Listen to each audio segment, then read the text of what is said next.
Hello. हाँ तो आज अपन सीमांत अभिकर्मक के बारे में बात करेंगे। यह है पार्ट सिक्स मूल कॉन्सेप्ट का, है ना। तो वो सीमांत अभिकर्मक क्या होता है? Limiting reagent. देखो, सीमांत अभिकर्मक की बात कर रहे हैं अपन, है ना। देखो, सीमांत का मतलब क्या होता है? इसको लिमिटिंग रिएजेंट बोलते हैं, तो LR बोलेंगे शॉर्ट में, है ना। तो देखो, सीमांत का मतलब होता है जो सीमा के अंत में, और अभिकर्मक जो अभिक्रिया करे, यानी वह अभिकर्मक जो सीमा के अंत में पूर्णतः खत्म हो जाए। मतलब जो अभिक्रिया, जैसे अपने पास दो मूल कार्बन है ना। दो मोल कार्बन है अपने पास, और दो मोल कार्बन को जलाने के लिए अपन को मान लो ज़रूरत होती है एक्स मोल O2 की, है ना। एक्स मोल O2 की जलाने के लिए उस आवश्यकता होती है, तब जाके CO2 बनती है ना। तो अगर अपने पास एक्स मोल O2 की जगह x/2 मोल O2 है, तो क्या पूर्णतः 2 मोल कार्बन की CO2 बन पाएगी? नहीं बन पाएगी, क्योंकि ऑक्सीजन है वो पहले ही ख़त्म हो जाएगी। अब ऑक्सीजन पहले ही ख़त्म हो गई, तो ये क्या है, यहाँ पर ये लिमिटिंग फैक्टर का काम करेगा। मतलब ये O2 की यहाँ पर कमी आ जाएगी। ये O2 है जो यहाँ पर लिमिटिंग फैक्टर की तरह काम करेगा, है ना। ये लिमिट लगा देगा O2 की, इससे ज़्यादा CO2 नहीं बन पाएगी। क्यों? क्योंकि मैं हूँ ही इतनी। तो ये है लिमिटिंग रिएजेंट। अब कोई अभिक्रिया में लिमिटिंग रिएजेंट ज्ञात करने के लिए क्या करते हैं अपन? देखो, जो रिएक्शन होती है ना, रिएक्शन, उसमें अपन मोल बराबर करते हैं। क्या बराबर करते हैं? मोल। रश्मिकरण गुणांक के हिसाब से मोल बराबर करते हैं। अपन ने पिछली अभिक्रियाओं में यही किया था। किसी भी परमाणु के जो, जैसे कोई भी यौगिक बन रहा है, उस यौगिक का भार कैसे ज्ञात करते थे? अभिकर्मक से रश्मिकरण गुणांक लेते थे, उन रश्मिकरण गुणांक के हिसाब से उत्पाद के मोल निकालते थे, मोल से उसका भार निकाल लेते थे, उसकी संख्या निकाल लेते थे, उसका आयतन निकाल लेते थे, गैस का आयतन निकाल लेते थे, अवशिष्ट पदार्थ का आयतन निकाल लेते थे, ऐसे करते थे। अब क्या है कि अगर अपन देखें कि कोई रिएक्शन में, जैसे पिछली अपन ने जितने क्वेश्चंस किए हैं, जैसे अपन ने लास्ट क्वेश्चन किया था कि जो ये लास्ट क्वेश्चन था, जैसे कौन सा था ये, अपन ने एक तो 2.46 ग्राम कार्बन वाला किया, लेकिन ये इतना इम्पोर्टेंट नहीं है। मैं मतलब सीधी सी बात है, कोई भी रिएक्शन है उसमें अगर कोई चीज़ कम पड़ जाती है तो वो लिमिटिंग फैक्टर का काम करती है। अब सीमांत अभिकर्मक का निर्धारण कैसे कर सकते हैं अपन? सीमांत अभिकर्मक का निर्धारण कैसे करना है? सीमांत अभिकर्मक वो अभिकर्मक होगा जो पहले ख़त्म हो जाएगा। अब देखो, पहले अपन कैसे पता लगाएंगे? पता लगाने का सिर्फ एक ही तरीका है, रश्मिकरण गुणांक लो, रश्मिकरण गुणांक से उसके मोल निकालो, और जिसके मोल कम आते हैं ना, जिसके मोल कम आते हैं, वजन से कभी भी पता नहीं लग सकता। रिएक्शन में O2 दे रखी है, और अपने पास H2 गैस है ना। अब दोनों रिएक्शन कर रहे हैं और बनाएंगे क्या? H2 वाटर बनाएंगे अपना, है ना। रिएक्शन में तो यही होगा, लेकिन O2 दे रखी है अपने पास 10 ग्राम, 16 ग्राम, है ना। और H2 भी अपने पास 8 ग्राम दे रखी है ना, है ना। तो यहाँ पर आप देखो, वजन के हिसाब से तो लगभग H2 लिमिटिंग रिएजेंट होना चाहिए, लेकिन गलत। क्योंकि अगर मोल निकाले जाए यहाँ पर, तो H2 गैस के लिए, जो H2 गैस है उसका कितना होता है? 2, है ना। 2, तो 2, इसके तो 4 मोल आएंगे। और O2 गैस के लिए 16 दूनी 32, 16/32, क्योंकि 2 है ना O2। गैस के लिए हमेशा डबल करना होता है परमाणु क्रमांक, क्योंकि उसमें 2 मॉलिक्यूल हो जाते हैं। तो 32 32 का कितना होगा? 1/2 मोल। और देखो, यहाँ पर लिमिटिंग रिएजेंट कौन आया? मोल के हिसाब से लिमिटिंग रिएजेंट आ रहा है O2। क्यों? क्योंकि O2 के मोल कम है। अब O2 हाफ मोल है, तो ये H2 के हाफ मोल से ही क्रिया करेगी। तो यहाँ से अगर अपन चाहें तो इसके बचे मोल भी निकाल सकते हैं। H2 के शेष मोल कितने हो जाएंगे? H2 के शेष मोल होंगे 4-1/2, लगभग 3/3 से ही 1/2, 3.5 मोल, 3.5 मोल बचेंगे, 3.5 मोल बचेंगे। तो यहाँ पर सीमांत अभिकर्मक क्या होगा? O2, लेकिन वजन के हिसाब से कौन सा हो रहा है? H2। तो अपन सीमांत अभिकर्मक निकालने के लिए सबसे पहले उसके मोल या उसका आयतन, ये दोनों इम्पोर्टेंट होते हैं। क्योंकि आयतन क्यों इम्पोर्टेंट होता है? क्योंकि देखो मोल बराबर आयतन में क्या होता है? V/NTP पर, NTP या STP पर। तो देखो अगर NTP और STP को कांस्टेंट है तो N है जो आयतन के डायरेक्ट समानुपाती आ रहा है। जिसका आयतन ज़्यादा होगा उसके मोल भी ज़्यादा होंगे, इस फॉर्मूले से, है ना। तो यहाँ से रिलेट करके अपन ये कह सकते हैं कि अगर किसी गैस का आयतन ज़्यादा है तो उसके मोल भी ज़्यादा होंगे। अब उसका मोल ज़्यादा है, अब देखो गैस चाहे कैसी भी हो, अगर गैस का बाहर दे रखा है तो बाहर के हिसाब से अपन पता नहीं कर सकते, क्योंकि वजन के हिसाब से अपन पता नहीं सकते किसके मोल ज़्यादा है। लेकिन आयतन के हिसाब से अपन बता सकते हैं कि किसके मोल ज़्यादा है। जिसका आयतन ज़्यादा होगा उसका मोल ज़्यादा होगा, क्योंकि आयतन के बटे में जो कांस्टेंट वैल्यू आ रही है वो तो एक सेम टेम्परेचर पर कांस्टेंट हो गई ना सबके लिए, 22.4 या 22.7। तो अपन आयतन के हिसाब से कांस्टेंट वैल्यू निकाल सकते हैं। तो आयतन जिसका ज़्यादा होगा उसके मोल ज़्यादा होंगे। तो अपने पास सीमांत अभिकर्मक निर्धारण का जो फॉर्मूला बचेगा वो फॉर्मूला एक मेन फॉर्मूला होगा जो अपन को बहुत ही काम देगा। तो सीमांत अभिकर्मक का निर्धारण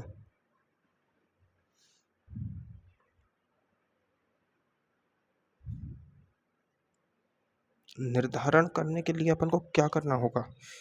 जो अब क्रियाकारक बोलो या अभिकर्मक बोलो, बात एक ही है ना। अब देखो अभिकर्मक, अब जितने अभिकर्मक हैं उनके दिए मोल, है ना, दिए मोल। या फिर अगर गैसीय क्रियाकारक है तो गैसीय अवस्था ली जाए, अगर क्रियाकारक की गैस है तो उसका आयतन ले सकते हैं अपन, आयतन बटे में उस क्रियाकारक का रस समीकरण मिति गुणांक। क्या है? रस समीकरण मिति गुणांक। अब रस समीकरण मिति गुणांक बटे में कर देंगे, यहाँ से अपन डायरेक्ट निकाल लेंगे आराम से, है ना। तो देखो अब मैं एग्जांपल लेता हूँ, जैसे अपने पास एग्जांपल है ये 4NH3 + 5O2, ये रिएक्शन है। 4NO + 6H2O, ये रिएक्शन है। अब इसमें अभिकर्मक क्या है? अभिकर्मक ये दो हैं, ये उत्पाद है। तो अपन को मतलब किससे है? अभिकर्मक से। अब देखो रस समीकरण में गुणांक अगर लिखे जाएं तो इसका 4 है, इसका 5 है, इसका 4 है, इसका 6 है, कोई दिक्कत नहीं। अब इनके मोल दे रखे हैं, मान लो इनके एक एक मोल दे रखे हैं अपन को, मोल इनके दे रखे हैं, इसका भी एक मोल, इसका भी एक मोल, है ना। दोनों के मोल बराबर दे रखे हैं, है ना। मोल नहीं दे रखे हैं तो भार दे रखा है तो मोल निकालो, है ना। अब मोल दे रखे हैं, अब मोल तो सेम हो गए, तो अब पहले कौन खत्म होगा? देखो यहाँ 4 NH3 के काम आएंगे, मतलब एक रिएक्शन में 4 मोल NH3 खत्म होगा, तब 5 मोल O2 खत्म हो जाएगा। यानी 5 मोल O2 चाहिए 4 मोल NH3 को NO में बदलने के लिए। समझ आ रही है? रस समीकरण मिति गुणांक का मतलब ही यही होता है। तो अब देखो फॉर्मूले के हिसाब से दिए गए मोल कितने हैं? 1 बटे रस समीकरण मिति गुणांक 4। तो इसका तो आ रहा है कितना? 1/4। इसका कितना आ रहा है? 1/5। तो 1/4 ज़्यादा है या 1/5 ज़्यादा है? 1/4 ज़्यादा है, तो यहाँ पर 1/5 कम है। 1/5 तो होता है 0.2 और ये होता है 0.25, तो 25 ज़्यादा है, ये कम है। तो यहाँ पर लिमिटिंग रिएजेंट कौन होगा? O2। ये है बस इतना। अब देखो, अब अगर अपन पूर्ण एक अभिक्रिया में दोनों के एक एक मोल लिए हैं तो अब लिमिटिंग रिएजेंट तो O2 आ गया। तो यहाँ पर NH3 के शेष मोल कितने बचे हैं? देखो NH3 है, उसका शेष कितना बचेगा? वो बचेगा लगभग 0.05, इतना बचेगा। अब ये 0.05 है, इतना बच रहा है। अब इसके मोल कैसे निकालेंगे अपन? ये भी तो जरूरी होता है। सीमांत अभिकर्मक के बाद इनके मोल भी निकालने होते हैं, तो ये अपन आगे सॉल्व करेंगे, है ना।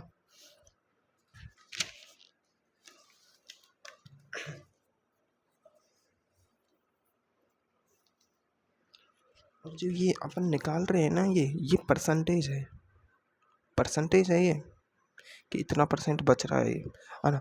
अब अपन देखो और एग्जांपल लेते हैं। जैसे एक एग्जांपल लिया अपन ने I2 + 2Cl2, है ना।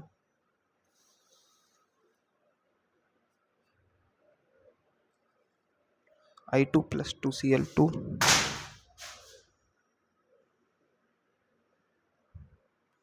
है ना, इक्वल टू ICl + ICl3, ये रिएक्शन दे दी। अब इसमें देखो ये लिया है 25.4 और ये लिया है 14.2 दिया गया है ये, है ना। अब ये क्या दिया गया है? इसके भार दिए गए हैं। क्या दिया गया है? भार, है ना।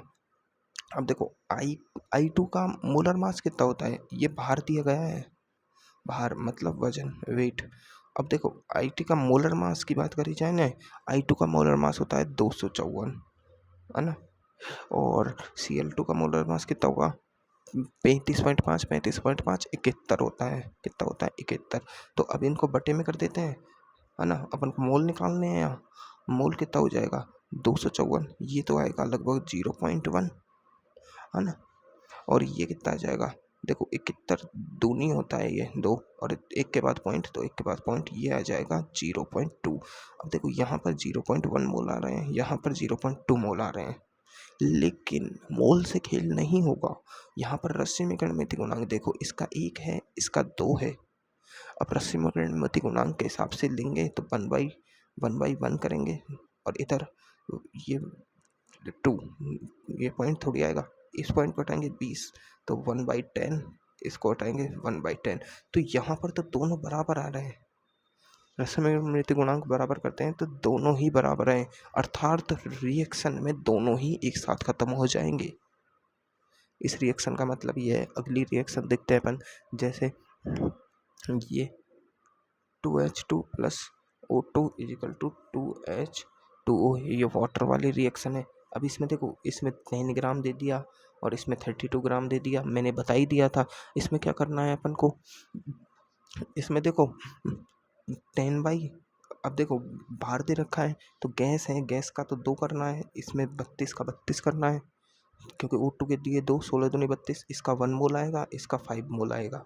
तो ये 5 मोल है, ये 1 मोल है। अब रश्मिकरण गतिज गुणांक लगाते हैं, तो रश्मिकरण गतिज गुणांक 2 है, ये 1 है, तो 2/1, तो ये तो 1 आएगा, ये 2.5 आएगा। तो ये अब भी ज़्यादा है, और ये 1 मोल, ये 1 आ रहा है, ये कम है, तो 2.5 है जो ज़्यादा है, 2.5 है जो ज़्यादा है। तो लिमिटिंग रिएजेंट ये होगा।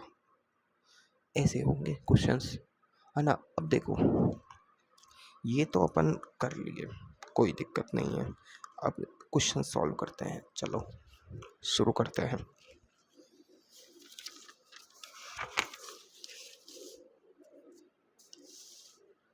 देखो बात,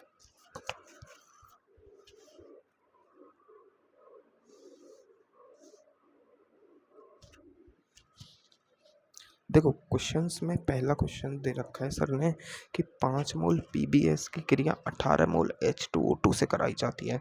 H2O2, H2O2 क्या होता है? H2O2 देखो, H2O2 एक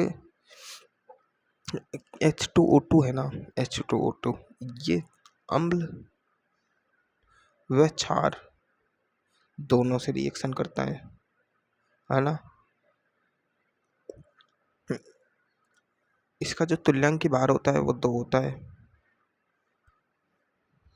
अरे ये सब मैं बाद में बताऊंगा, इन सब की अभी ज़रूरत क्या है ना। देखो अपन बात करते हैं कि 5 मोल PbS की क्रिया, क्वेश्चन क्या कह रहा है कि 5 मोल PbS है ना। पीबीएस की क्रिया करा रहे हैं अपन किससे, 18 मोल H2O2 से करा दी अपन ने रिएक्शन। तो ज्ञात क्या करना है, पहला है सीमांत अभिकर्मक लिमिटिंग रिएजेंट ज्ञात करो, दूसरा है उत्पन्न PbSO4 तथा H2 के मोल। क्वेश्चन अच्छा है, उत्पन्न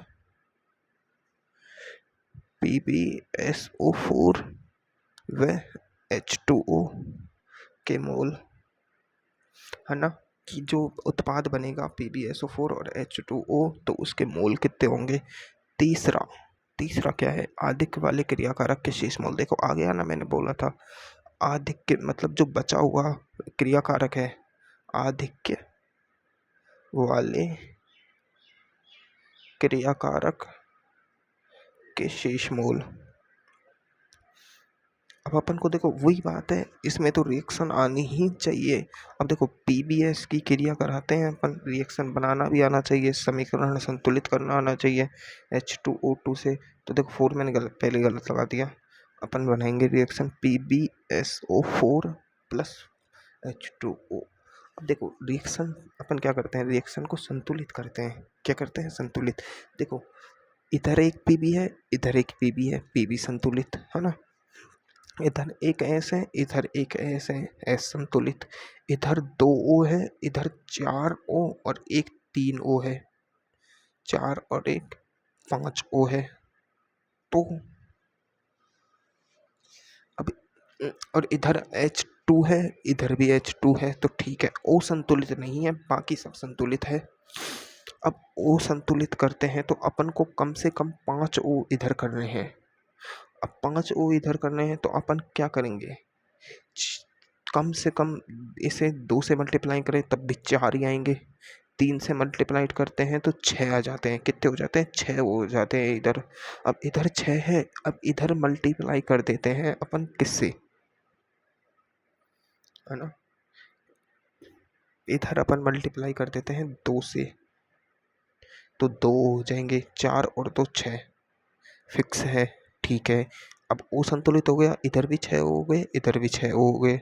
लेकिन इधर देखो 2 दूनी 4 ओ, 2 दूनी 4 एच है, 4 एच बचे इधर, है ना। और इधर कितने हो गए, 3 दूनी 6, तो गलत हो गया, 6 एच हो गए। अब एच भी संतुलित करो। अब इधर 3 कर देते हैं, इधर 3 कर देते हैं, तो 3 दूनी 6 ओ, लेकिन 7 ओ हो जाएंगे इधर, इधर 6 ओ हो जाएंगे। तो ओ को संतुलित करते हैं, तो ओ कितने हो जाएंगे, ओ को संतुलित करते हैं तो इधर लगाते हैं 4, 4 से देखते हैं, 4 दूनी का 8 ओ, इधर 8 ओ बचे, है ना। इधर इधर भी कितने लगाएंगे अपन, 4 तो हैं और 4 और लगा देते हैं, कितने हो जाएंगे, 4 ओ, 4 4 4 और 4 8 हो, इधर भी 8 हो गए। इधर देखो 4 दूनी का 8 H2 हो गए, इधर H2 भी 8 हो गए, तो रिएक्शन संतुलित हो गई। ऐसे रिएक्शन संतुलित करनी है ना। रिएक्शन संतुलित हो गई। अब इसने क्या बोला है कि इसके तो 5 मोल है, इसका तो 5 मोल है और इसके 18 मोल है, ठीक है। मोल अपन को दे दिए। अब अपन के पास रिएक्शन संतुलित है, तो इसका 1 है, इसके 4 है, इसका 1 है, इसका 4 है, रस समीकरण मिति गुणांक। कोई दिक्कत इस क्वेश्चन में, यहाँ तक मेरे हिसाब से तो नहीं होनी चाहिए, है ना। अब अपन क्या करेंगे, अपन लिमिटिंग रिएजेंट ज्ञात करेंगे। लिमिटिंग रिएजेंट ज्ञात करने के लिए अपन साइड में कर लेते हैं, इधर इधर इसका 5 है, तो 5/1 कितना हो गया, इसका तो 5 आ रहा है, और इसका देखो 18/4 कितना हो जाएगा, 9/2, लगभग 4.5 लिमिटिंग रिएजेंट आ रहा है अपने पास H2O2। ये कम है ना, 4.5 आ रहा है, तो H2O2 यहाँ पर लिमिटिंग रिएजेंट है। अब देखो H2O2 आ गया अपने पास लिमिटिंग रिएजेंट, कोई दिक्कत नहीं है, कोई दिक्कत है नहीं है। अब है मेन बात, जो लिमिटिंग रिएजेंट आ रहा है H2O2, है ना। अब अपन को सॉल्व कैसे करना है, अब देखो यहाँ लिखते हैं इसको, H2O2 है लिमिटिंग रिएजेंट। लिमिटिंग रिएजेंट आया कैसे, आया है 18/4 करके, 9/2 बराबर 4.5। ये 4.5 मेन वैल्यू है। मैंने पहले भी बताया था तुम्हें कि 4.5 जो बचता है वो उसे घटाना होता है। 5 में से इसे घटाएंगे तो बचेगी जो वैल्यू भी तो होगा, तो अब अपन को घटाना होगा इसे। ये मान लो x है अपने पास। अब देखो रिएक्शन कैसे करेंगे अपन। देखो रिएक्शन यहाँ लिखते हैं PbS प्लस H2O2, है ना। ये PbSO4 प्लस 4H2O। अब अपन को शेष मोल भी तो ज्ञात करने होंगे, है ना। शेष मोल भी ज्ञात करने होंगे, बनेंगे कितने मोल ये भी ज्ञात करने होंगे। देखो इसके अपन लिख देते हैं 1, इसका 4, इसका 1, इसका 4, कोई दिक्कत नहीं। अब अपने पास देखो शुरुआत में इसके 5 मोल थे ना। अब अपन वो केमिकल वो इक्विलिब्रियम वाले कॉन्सेप्ट लगाएंगे, वो 1 - अल्फा वाला कुछ करते थे ना अपन। इसमें से इसके मोल इतने गए, इतने इसके इसके बने, ऐसे करेंगे अपन। इसके 5 मोल थे, है ना। इसके 18 मोल थे। शुरुआत में t बराबर 0 समय पर रिएक्शन हुई नहीं है तो इसके 0 मोल, इसके 0 मोल, कोई दिक्कत। अब अपन ने t समय पर देखा कि ये लिमिटिंग रिएजेंट है, अपन को पता है, अपन ने ये निकाल लिया है ना। लिमिटिंग रिएजेंट की वैल्यू इतनी आ रही है 4.5, है ना। तो क्या करते हैं कि टी समय पर 5 में से कुछ घटे मोल, इसके मोल कुछ घटे और 18 में से इसके कुछ घटे, है ना। अब देखो यहाँ पर एक चीज़ है, 18 में से कितने घटेंगे, रस समीकरण मिति गुणांक के हिसाब से घटेंगे। कितने घटेंगे रस में, इसका तो 1 मोल घटेगा, इसके 1 के सापेक्ष 4 घट जाएंगे, समझो ये बात। इसके 1 के सापेक्ष 4 घट जाएंगे तो यहाँ 4x, जो x है वो 4 टाइम घट जाएगा इसमें से, 18 में से। समझ आ रहा है ना, टोटल मोल्स में से, है ना। 4x घट जाएगा और इसका कितना बनेगा 1x, रस समीकरण मिति गुणांक के हिसाब से 1x। इसका कितना बन जाएगा 4x, क्योंकि रस समीकरण मिति गुणांक के हिसाब से इसके 4x बनेंगे एक ही बार में। ये समझ आया इतना। मैं इसका दूसरा तरीका बताऊंगा, ये सर का तरीका है, इसको समझ लेते हैं एक बार, है ना। इसमें देखो t बराबर, इस पे देखो दोबारा से करते हैं, तुम्हें समझ नहीं आया, है ना। शुरुआत में t बराबर 0 पर क्या था कि इसके 5 मोल थे, इसके 18 मोल थे, इसके 0 थे, इसके 0 होंगे क्योंकि रिएक्शन हुई नहीं है ना। इसको काट दो, है ना, रिएक्शन हुई नहीं है ना। तो अब टी समय बाद रिएक्शन हो जाती है, तो रिएक्शन होने के बाद क्या होगा कि अपन को पता है कि रस समीकरण मिति गुणांक के हिसाब से जब इसके 1 मोल खर्च होंगे तब इसका 4 मोल खर्च हो जाएगा, है ना। इसका 1 मोल बनेगा और इसका 4 मोल बनेगा। इतना समझ आता है ना अपन को। अपन ने रस समीकरण मिति के कॉन्सेप्ट में ये समझ लिया है कि जब इसके 1 मोल खर्च होंगे तब इसका 4 मोल खर्च होगा। हाँ, इसके 4 मोल खर्च होगा, इसका 1 मोल बनेगा, इसका 4 मोल बनेंगे। अब मान लो इसके x मोल खत्म हो रहे हैं, है ना। तो इसके कितने खत्म हो जाएंगे, इसके 4x मोल खत्म होंगे ना, और इसके x मोल बनेंगे, इसके 4x मोल बनेंगे। तो 5 में से इसके तो x मोल गए, है ना। एक t समय पश्चात इसके 18 में से कितने में चल जाएंगे 4x मोल, है ना। ये समझना है ना तो मुझे बता देना। और इसके कितने बनेंगे x मोल, इसके कितने बनेंगे 4x मोल। कोई दिक्कत मेरे हिसाब से नहीं होनी चाहिए। और x की वैल्यू अपन को ये वाली लेनी है जो लिमिटिंग रिएजेंट की वैल्यू आती है। अब इसकी वैल्यू को पुट करते हैं यहाँ पर, तो अपन इस वैल्यू को पुट करेंगे ना तो सारे आंसर आ जाएंगे यहाँ पर। अब देखो, अब वैल्यू पुट कैसे करते हैं अपन। अब देखो यहाँ से भी अपन x की वैल्यू निकाल सकते हैं। कैसे कि ये अपन को पता है कि H2O2 है जो लिमिटिंग रिएजेंट है। ये लिमिटिंग रिएजेंट है तो ये ख़त्म होगा ना, ख़त्म होगा। तो जो इसके मोल हैं ये तो 0 होंगे रिएक्शन में। तो 18 - 4x बराबर 0 नहीं होगा क्या। तो 18 बराबर 4x हो जाएगा, x बराबर 18/4 करने पर 4.5 आएगा। तो ये x की वैल्यू आ जाएगी यहाँ से, है ना। ये लिमिटिंग रिएजेंट हो गया। इस x की वैल्यू यहाँ से भी आ जाती है, यहाँ से भी आ जाती है, कहीं से भी ले लो, है ना। अब इस वैल्यू को, x की वैल्यू को इसमें पुट करते हैं तो इसके शेष मोल आ जाएंगे अभी खा रख के।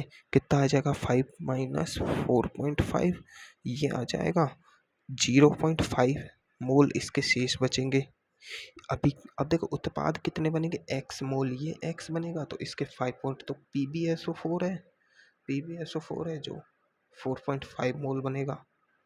ये कितना बनेगा, H2O, H2O बनेगा 4.5 इंटू 4, लगभग 5 चौका 20, 2 4 चौको 16 और 2 18 मोल बनेगा। कोई दिक्कत मेरे हिसाब से नहीं होनी चाहिए।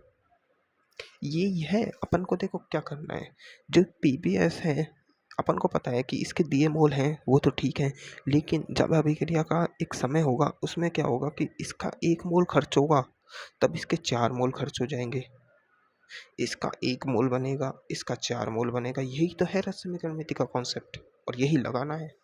और यही अब सीमांत अभिकर्मक अपन को पता लग जाता है, रस समीकरण मिति गुणांक का भाग देके तुरंत अपन सीमांत अभिकर्मक निकाल लेंगे, है ना।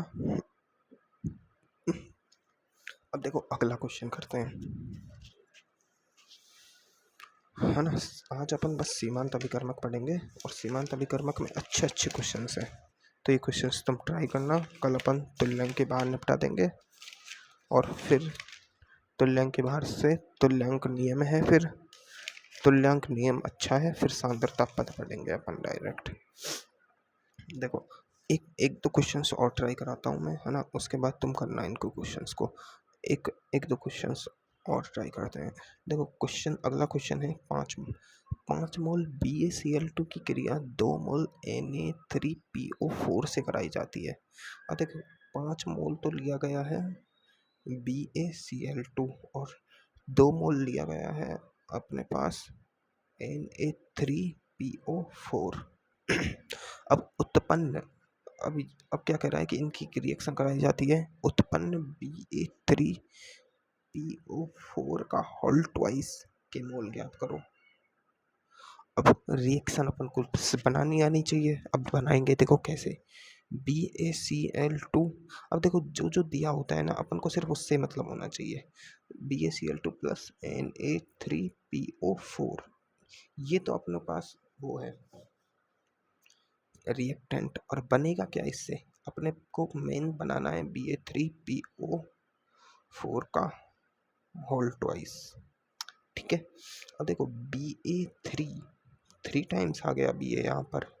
अब देखो Cl बच रहा है, Cl रिएक्शन में कहाँ गया, ये निकालना है अपन को N3।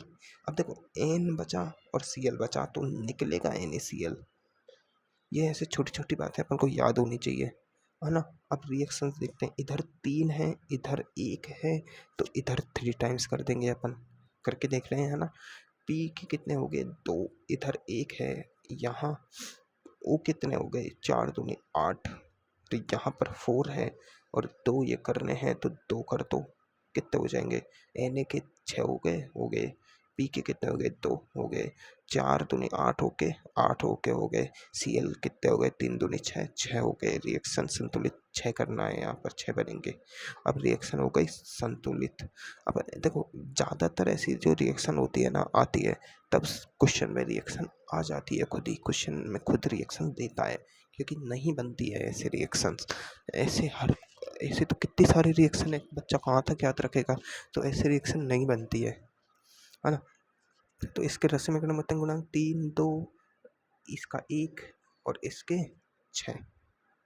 अब अपन को तो इसका मोल निकालना है कितना बनेगा, है ना। अब देखो वही है, जब इसके 3 मोल खर्च होंगे तब इसके 2 मोल खर्च होंगे, तब इसका 1 मोल बनेगा, तब इसके 6 मोल बन जाएंगे। यही है रिएक्शन का नियम। अब देखो रसायनिक गुणांक के हिसाब से इसके तो 5 मोल हैं, तो शुरुआत में इसके कितने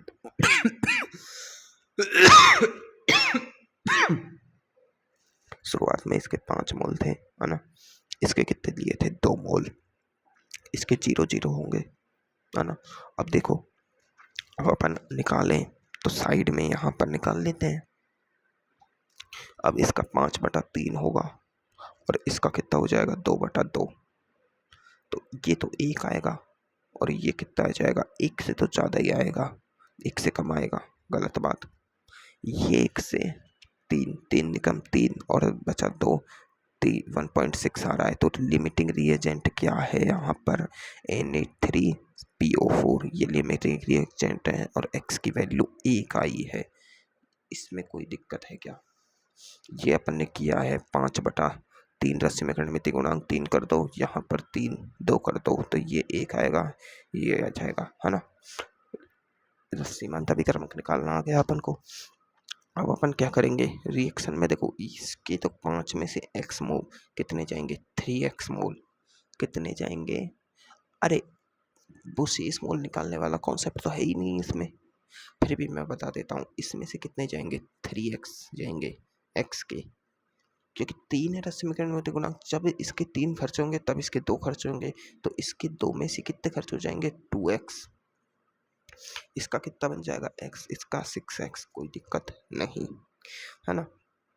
अब आगे क्या होगा, अब देखो x की वैल्यू यहाँ से निकाल, लिमिटिंग रिएजेंट कौन आया अपना, ये वाला, ये लिमिटिंग रिएजेंट आया है। अब लिमिटिंग रिएजेंट है तो ये बराबर 0 के हो जाएगा, तो 2x बराबर 2 हो जाएगा, x बराबर 1 आ जाएगा। वैल्यू यहाँ रखते हैं, x बराबर 1, तो देखो x बराबर 1 यहाँ होगा, तो Ba3PO4 का होल ट्वाइस के मोल आ जाएंगे 1 मोल। क्वेश्चन तो यही हो गया अपना, लेकिन अपन शेष मोल निकाल सकते हैं। बचेगा कौन, ये बचेगा, कितना बचेगा निकाल लेते हैं, चलो 5 - 3 इंटू 1, ये बचेगा 5 - 3, लगभग 2 मोल बचेगा। अगर अब देखो 2 मोल बचेगा, अब यहाँ पर पूछे जाए कि बचे हुए का भार निकालो, तो भार निकाल देंगे। 2 मोल का भार कितना हो जाएगा, 2 मोल बराबर वेट अपन मॉलिक्यूलर वेट, मोलर मास कितना हो जाएगा, BaCl2 का, BaCl2 का मोलर मास यहाँ रखो, इसे इससे मल्टीप्लाई करो, वेट आ जाएगा इसका। कुछ भी निकाल सकते हैं, आयतन निकाल सकते हैं, कुछ भी, वो तो मोल का आगे का कॉन्सेप्ट है। अब मेरे हिसाब से मुझे लगता है कि अपन इन क्वेश्चंस को कर लेंगे। और समझना है, मैं एक क्वेश्चन और ट्राई कराता हूँ अच्छा सा देख के। चलो एक इम्पोर्टेंट क्वेश्चन है ओसवाल्ड प्रक्रम वाला, ये तो सीधा लग रहा है। चलो ये वाला क्वेश्चन करते हैं। ये दो तो छोटे छोटे से हैं, इनको तो छोड़ो, 3rd नंबर का करते हैं अगला। अच्छे क्वेश्चंस करते हैं।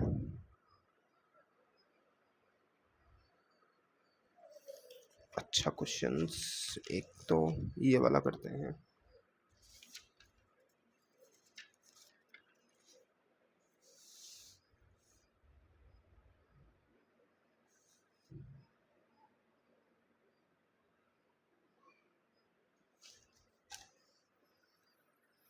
चलो ये